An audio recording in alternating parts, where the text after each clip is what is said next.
Halo bosku, kembali lagi bersama Alex Paresi Palembang. Hari ini kita ada pemasangan Android Orca. Ini terbaru, sudah bisa CarPlay.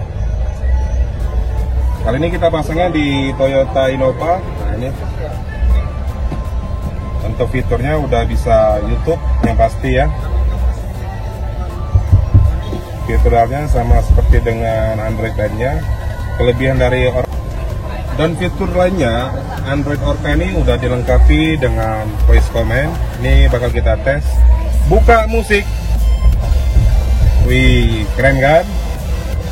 Naikkan volume. Otomatis volume akan naik. Turunkan volume. Nah, kelebihan dari Orca ini sudah bisa CarPlay ya.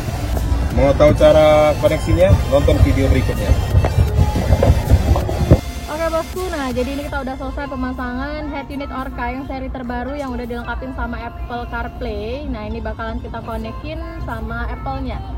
Nih dengan cara buka pengaturan, lanjut cari Siri dan pencarian. Kita harus dengarkan Hey Siri, lanjutkan Hey Siri. Harus mengikuti kata-kata yang ada di layar iPhone kalian ya. Hey Siri, send a message. Hey Siri, how's the weather today?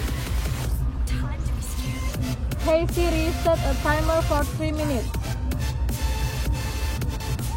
Hey Siri, play some music. Nah, jadi udah selesai kayak gini, langsung otomatis layar di Android kalian berubah menjadi. Nah guys, tampilan udah berubah menjadi tampilan iPhone. Nah, jadi buat kalian yang punya iPhone nggak usah khawatir lagi karena udah bisa Apple CarPlay ya. Jadi nggak cuma Android, jadi Apple juga bisa. Nah, jadi buat kalian yang mau pasang bisa langsung merapat ke toko kita Alex Paresi Palembang.